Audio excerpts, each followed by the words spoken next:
Bonjour frères et sœurs, nous sommes heureux d'être avec vous ce matin. Qu'il est bon d'adorer le Seigneur notre Dieu, qu'il est bon de le louer. Amen. Chaque fois que nous entrons vraiment dans sa présence, il nous inonde de sa grâce et on ne peut que le louer, le glorifier parce qu'il reste Dieu, il est bon et il nous enveloppe de sa présence, il nous enveloppe de son amour. Et j'aimerais qu'on puisse prier pour remercier le Seigneur de cet amour qu'il nous donne chaque jour, cet amour et cette grandeur qui nous fait rentrer dans cette présence de Dieu, parce que il n'y a que lui qui peut nous faire rentrer dans sa présence. Alléluia, éternel Dieu Tout-Puissant, Seigneur, on te dit merci Seigneur pour cet amour que tu nous donnes.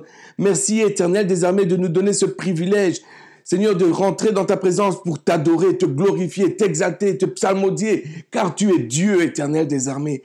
Seigneur, je remets ce service entre tes mains, Papa. Seigneur, je prie, Seigneur, que tu prépares le cœur de toute personne qui va entendre ce message, afin, Seigneur, que ta parole puisse porter du fruit et du fruit en abondance, Papa. Je prie, Éternel, afin que tu puisses oindre la bouche de ton serviteur, afin, Éternel, que la parole sorte avec puissance et avec autorité, Éternel des armées, et que ce ne soit pas, Seigneur, juste de la connaissance, mais que ce soit la révélation de ton esprit qui va sortir de ma bouche.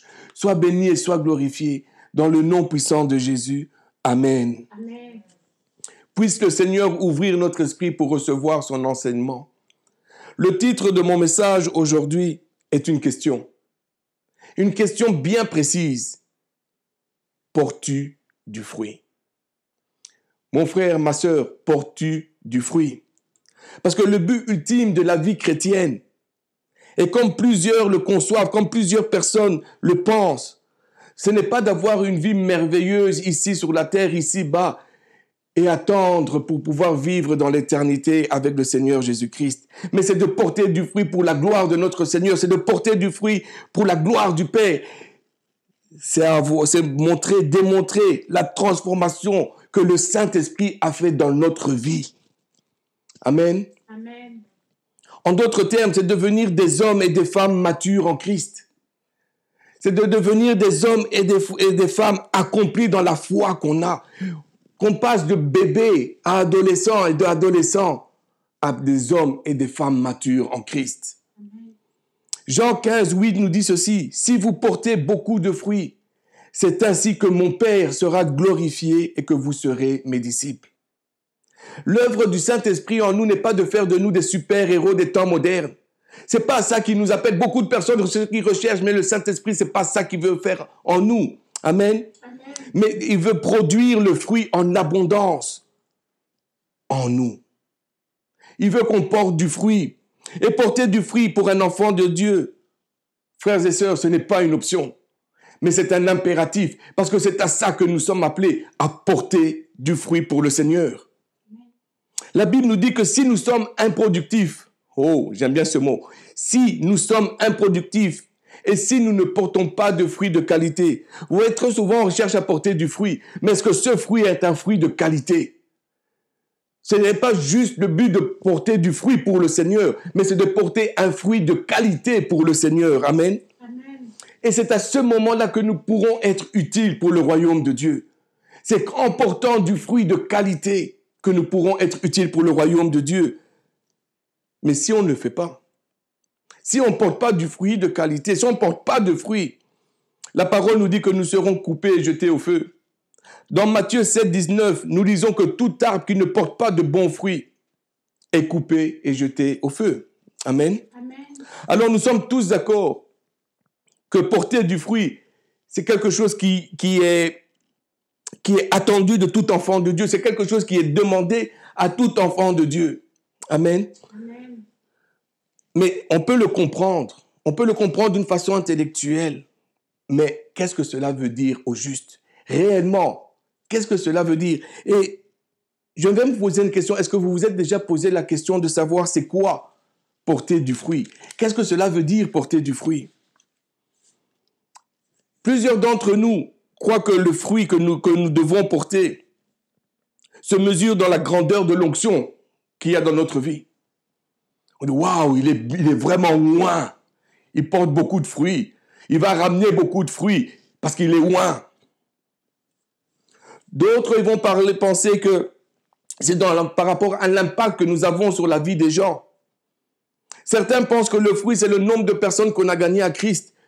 Frères et sœurs, c'est important de gagner des âmes pour Christ. C'est très important, mais ce n'est pas encore ça le fruit. D'autres croient que c'est toutes les bonnes œuvres qu'on fait pour Dieu. Ah, mais moi j'ai payé le prix, je suis en train de payer le prix, je suis en train de faire ceci, je suis en train de faire cela pour le Seigneur. Mes frères et sœurs, ce matin, j'aimerais vous dire que bien que ces choses soient importantes et précieuses pour le royaume de Dieu, que ce soit nécessaire et fasse partie de notre, comment je pourrais dire ça, de notre accomplissement dans le service que nous faisons pour l'Éternel des armées, le fruit que nous devons porter n'a rien à voir avec ce que nous faisons pour Dieu. Ça n'a rien à voir. Le fruit représente le caractère de Dieu formé en nous.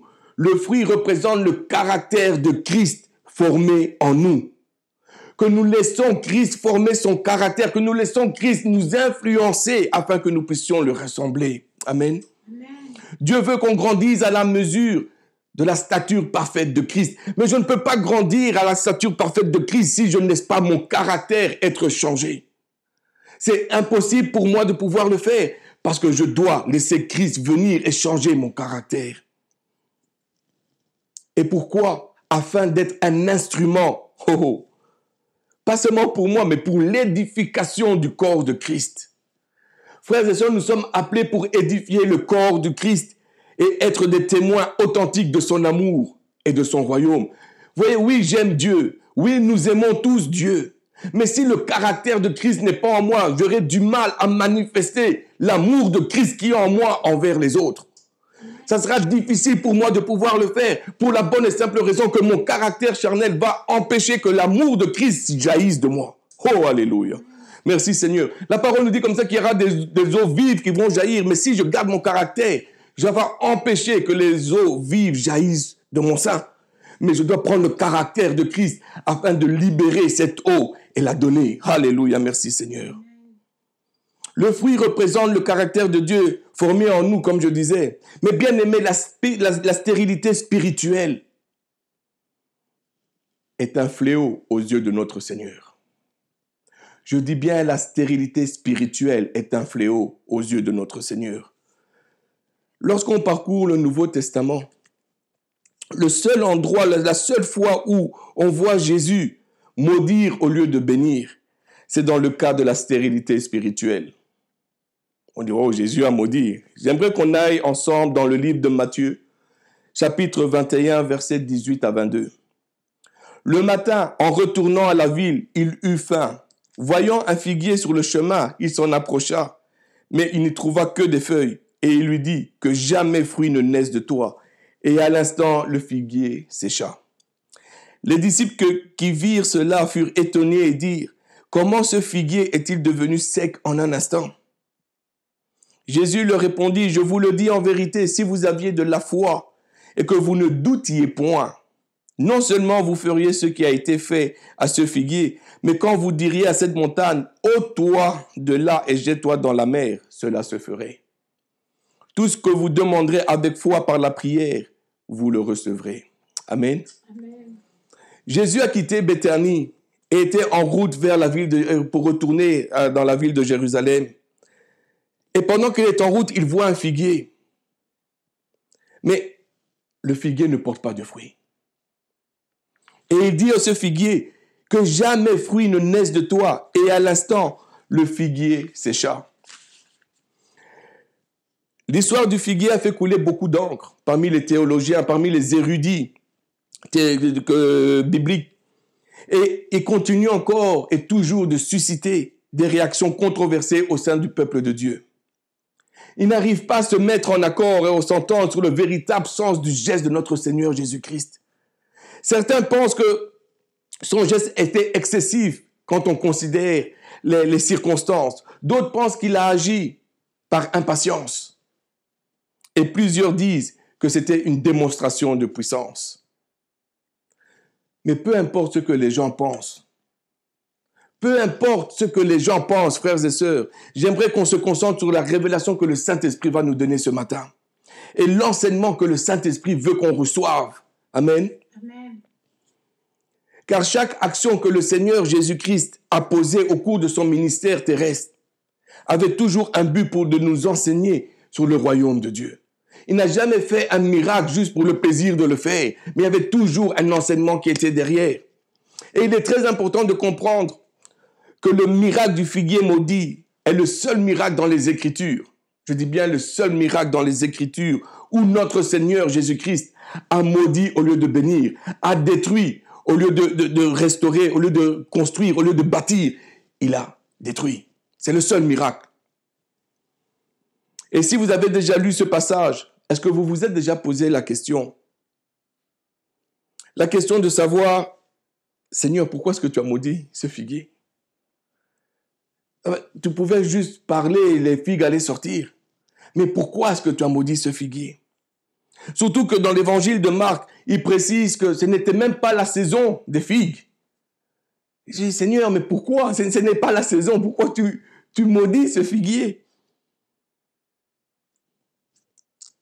Est-ce que la faim avait-elle entaché le jugement de notre Seigneur Jésus-Christ? Voulait-il démontrer que sa foi pouvait déplacer des montagnes? Ce sont des questions qu'on se pose. On s'est tous posé quelque temps dans notre marche chrétienne parce qu'on ne comprenait pas le sens de ce miracle.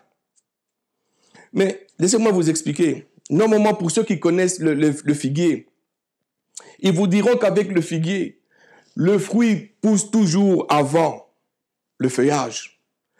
Les feuilles sont vertes après qu'il y ait du fruit, pour la bonne et simple raison qu'on puisse voir, qu'on puisse discerner le genre de récolte qu'on allait avoir avec le figuier. Et très souvent, les figues restaient accrochées à l'arbre, même l'année d'après, afin qu'on puisse les recueillir l'année, même quand c'était hors saison, qu'on puisse les recueillir, afin de laisser la place à d'autres figues. Amen. Amen. Donc logiquement, lorsqu'on voit un figuier rempli de belles feuilles vertes, on doit s'attendre à cueillir des figues. Le Seigneur Jésus s'attendait à cueillir des figues parce qu'il y avait des feuilles vertes qui étaient déjà là. Ce n'étaient pas des feuilles séchées, oh là là, mais c'était des feuilles vertes. Amen. Mais en s'approchant du figuier, le Seigneur a constaté aucune trace de fruit. Rien du tout. Malgré le feuillage qui était abondant, malgré que le figuier avait toutes les raisons pour porter du fruit, il n'y avait aucune trace de fruit. Et quand on regarde la façon dont Matthieu nous parle et même Marc nous parle de cette histoire, on se rend compte que le figuier n'était pas malade, que le figuier n'était pas sec, puisqu'il portait des feuilles vertes. Mais malgré tout, il ne portait pas de fruits. Il ne portait pas de fruits comme il était supposé porter du fruit. L'absence de fruits, frères et sœurs, dans le figuier posait un grand problème. Mais pour mieux comprendre ce passage, j'aimerais qu'on puisse aller dans l'Ancien Testament. Amen. Dans l'Ancien Testament, le figuier représente le peuple juif. Oh. Et Jésus-Christ étant venu chez lui, étant venu parmi son peuple, étant venu chez les Juifs, avait simplement trouvé des feuilles et pas de traces de fruits. Ça fait mal. Je rentre à la maison et je ne trouve rien. Même pas un peu de fruits, mais juste un feuillage. Et le feuillage, frères et sœurs, c'était leur tradition, c'était leur piété extérieure. Oui, on aime Dieu de la bouche, mais le cœur est loin. Oui, on va suivre des règles et des traditions. On va devenir religieux sans avoir une relation sincère et intime avec le Père. Amen. Amen. Notre Seigneur Jésus ne trouve rien, pas l'ombre d'un fruit. Ils avaient les œuvres, mais le cœur n'était pas attaché à notre Seigneur Jésus-Christ. Le cœur n'était pas attaché à Dieu. Le cœur n'était pas attaché au Seigneur, à El Shaddai, à Elohim, à l'Éternel des armées. Mais pourtant, il faisait tout ce qu'il devait faire. Il faisait des œuvres. Ils allaient dans les synagogues, dans le temple. Ils priaient. Ils faisaient tout dans les règles et dans une piété extérieure. Mais à l'intérieur, il n'y avait rien. Il est évident qu'en maudissant le figuier, l'intention de Jésus n'était pas de prononcer une malédiction sur un objet inanimé irresponsable ou sans défense. Mais de reprocher à son peuple, oh alléluia, de reprocher à son peuple par une action symbolique la stérilité de sa vie morale. Le peuple ne marchait pas selon les principes de Dieu. Il suivait des règles, mais ne suivait pas Dieu par amour. Amen. Amen. Cet acte était un symbole pour montrer à ce peuple un cœur endurci, l'état de leur cœur, l'improductivité de leur vie. Je peux faire pour montrer ma foi. Je peux faire des œuvres pour montrer ma foi. Mais jamais dans ma vie, en agissant de cette manière, je pourrais laisser la foi faire des œuvres. Frères et sœurs, revenons à la base. Laissons notre foi faire les œuvres et ne cherchons pas à faire des œuvres pour montrer notre foi. Amen. Amen. L'enseignement de notre Seigneur Jésus-Christ par rapport à ce miracle est que la malédiction du figuier représente l'état hypocrite, en général, l'état des personnes qui prétendent être chrétiens, qui prétendent être des enfants de Dieu, des personnes qui proclament croire en Dieu, mais qui marchent essentiellement selon la chair, qui ne font que les œuvres de la chair. Ça paraît bien aux yeux des hommes, mais Dieu en a en horreur, parce que ce n'est pas fait par amour pour le Seigneur, ce n'est pas fait par conviction, ce n'est pas fait avec foi, mais c'est pour montrer notre foi. Frères, oh, Rachanda, come on. Que quelqu'un dise Amen. Amen. Que quelqu'un dise Amen en ce lieu. Amen. Le Seigneur veut et désire notre cœur. Le Seigneur veut et désire notre cœur. C'est lui qui sait comment on va porter du fruit. C'est lui qui est le fermier, qui va labourer son champ et qui va savoir ce que nous avons besoin pour pouvoir porter du fruit. Mais ce n'est pas à nous de choisir ce que nous avons besoin pour pouvoir porter du fruit. Il ne demande pas qu'on fasse, il dit « obéis-moi ». N'essaye pas de faire quelque chose, mais dis « fais ce que je te demande de faire ». Alléluia, come on. Amen. Dans la Bible, le figuier était le seul de son espèce le long de la route. La Bible nous dit qu'il y avait un figuier, il n'y avait pas d'autre figuier. Et tout comme le peuple de Dieu est seul, on est unique. Il n'y a pas d'autre personne qui soit comme le peuple de Dieu. Il n'y a personne sur la terre qui est comme le corps de Christ, frères et sœurs. Nous avons été rachetés au prix du sang de l'agneau et mis à part pour lui. Nous sommes dans le monde, mais nous ne sommes pas du monde. Le corps de Christ est appelé à porter du fruit, à porter beaucoup de bons fruits. C'est à ça que nous sommes appelés, à porter beaucoup de bons fruits. Mais la question que je veux vous poser ce matin, est-ce que nous portons réellement du bon fruit? Ou sommes-nous comme le figuier sur le bord de la route, rempli de feuillage? Tout le feuillage est vert, mais aucun fruit. Où sommes-nous? Ce figuier a attiré le Seigneur Jésus par son feuillage abondant. Et en voyant son feuillage, on ne pouvait pas se douter qu'il n'y avait aucun fruit dedans. On se disait tout le monde pensait, Jésus pensait que oui, je vais trouver du fruit, parce que c'est là où le feuillage est vert. Il est prêt. Est-ce cela notre réalité? Qu'est-ce que les gens voient en nous, frères et sœurs? Est-ce que le Seigneur voit du feuillage? Ou est-ce qu'il voit du fruit dans nos vies? Mon frère, ma sœur, si le Seigneur Jésus-Christ revient aujourd'hui, trouvera-t-il du fruit dans ta vie? Trouvera-t-il du fruit en toi? Et si oui, quel fruit trouvera-t-il? Trouvera-t-il beaucoup de fruits qui puissent glorifier le Père? Pourra-t-il cueillir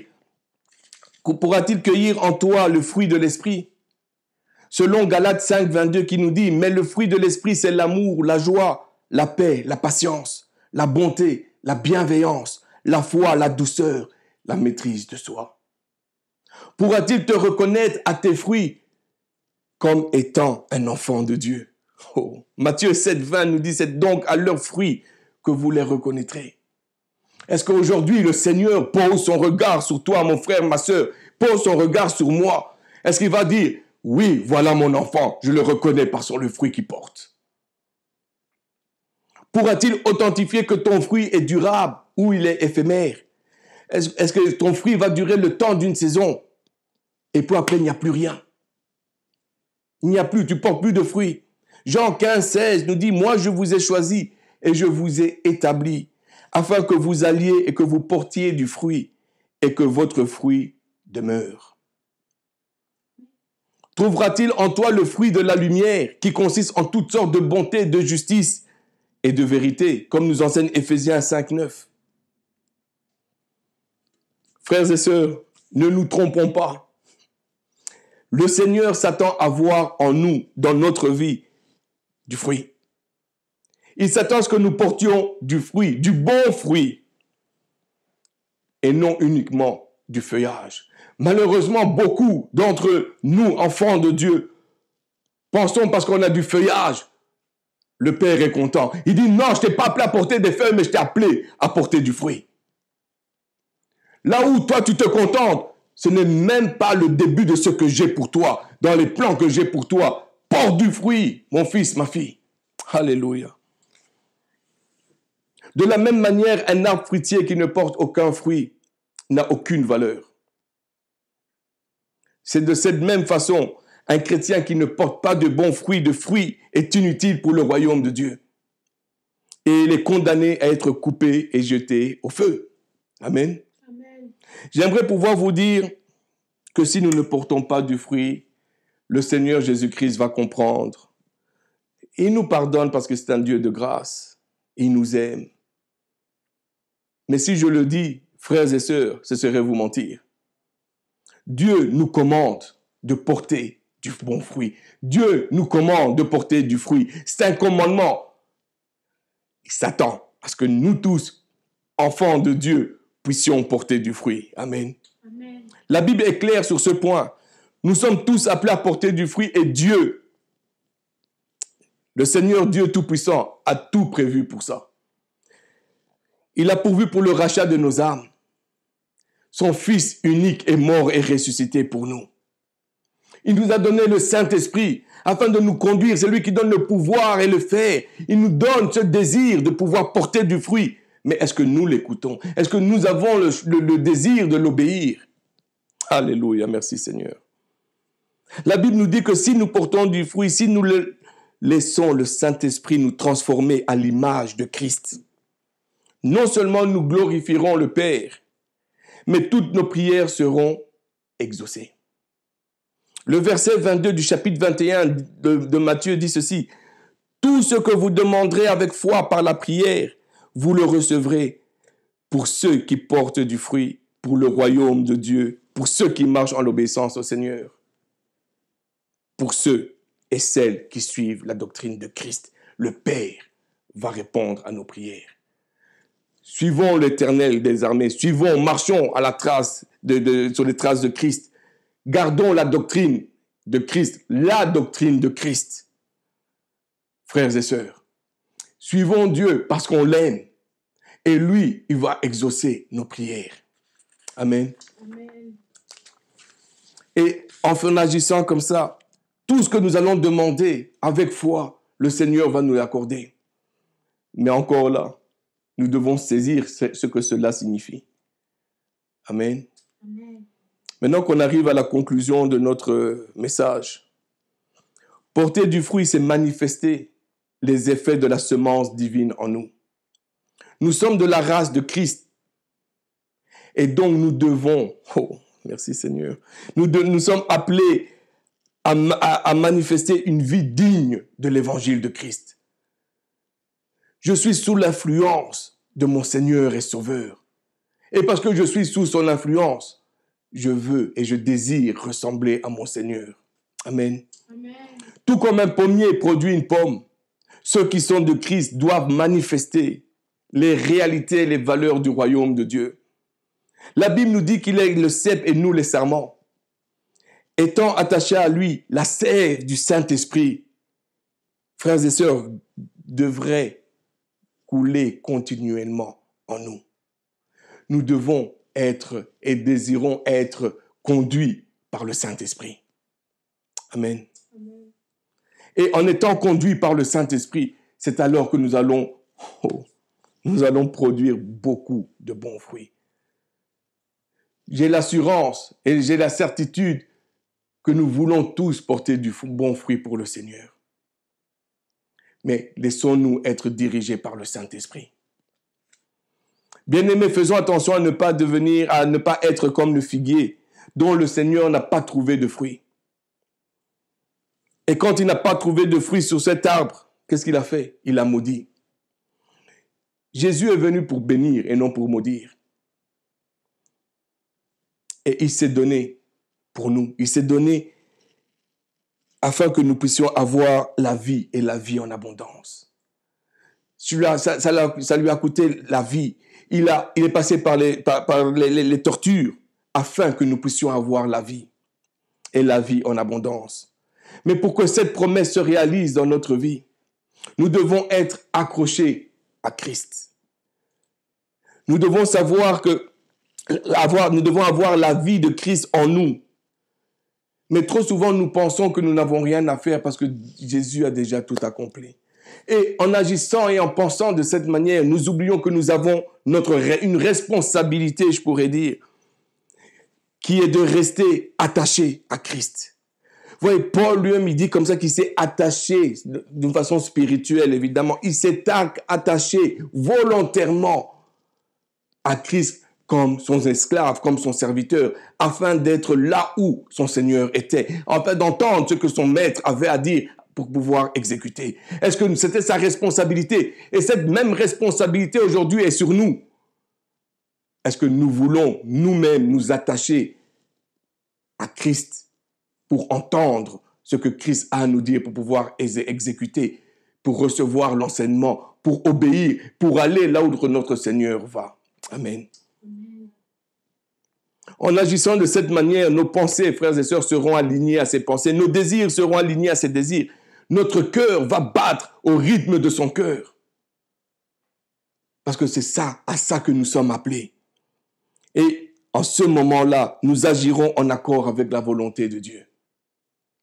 Nous voulons tous agir en accord avec la volonté de Dieu. Et tout ce que nous demandons ou nous demanderons en accord avec la volonté du Père, cela nous sera accordé. Mais si nous le demandons avec foi, sans douter. Que le Seigneur vous bénisse abondamment. Amen. Amen. Et voilà ce qui met fin à notre service pour aujourd'hui. Nous bénissons l'Éternel pour sa présence et nous vous remercions d'être là avec nous semaine après semaine et de nous suivre, peu importe là où est-ce que vous êtes. Nous bénissons l'Éternel pour vos vies. Nous bénissons l'Éternel pour tout ce qu'il fait au travers du Centre chrétien Génération d'Excellence et nous le bénissons pour tout ce qu'il fait aussi dans vos vies. Si vous voulez témoigner, si vous voulez nous raconter toutes les grandes choses que le Seigneur fait, si vous avez besoin de prière, si vous voulez participer d'une quelconque façon à nos activités ou simplement nous parler, n'hésitez pas à nous suivre sur nos différentes plateformes. Vous pouvez visiter notre site internet au www.centrechrétiengenex.com pour avoir toutes les informations sur nous, sur nos activités ou sur toutes choses à venir. Ou vous pouvez nous suivre sur Facebook au CC Genex ou nous suivre sur Instagram au Centre chrétien Genex. Si vous avez manqué nos derniers services, ne vous en faites pas, ils sont disponibles sur notre page Facebook. Ou si vous avez manqué nos dernières prédications, vous pouvez les trouver sur notre chaîne YouTube au CC Genex. Alors c'est le moment d'aller les regarder, de vous abonner et surtout à partager. Nous disons un grand merci au Seigneur pour sa provision, pour sa providence et pour sa faveur divine dans nos vies et dans vos vies. Nous le remercions infiniment et il nous appelle à porter du fruit. Il nous appelle à être ses témoins. Il nous appelle à ce que nos vies le glorifient. Alors, telle est notre prière. Seigneur, puisse se manifester au travers de chacun d'entre nous, puisse nous utiliser pour la gloire de ton nom. Nous te bénissons, Seigneur, et nous vous souhaitons une agréable semaine. Que les anges de l'Éternel campent autour de vous, que sa protection divine demeure avec vous et que son Saint-Esprit vous accompagne. Soyez bénis abondamment au-delà de tout entendement et que le Seigneur vous accompagne. Nous sommes là. S'il y a quoi que ce soit, n'hésitez pas à nous contacter. Passez une agréable semaine et on se retrouve la semaine prochaine. Soyez bénis. Au revoir.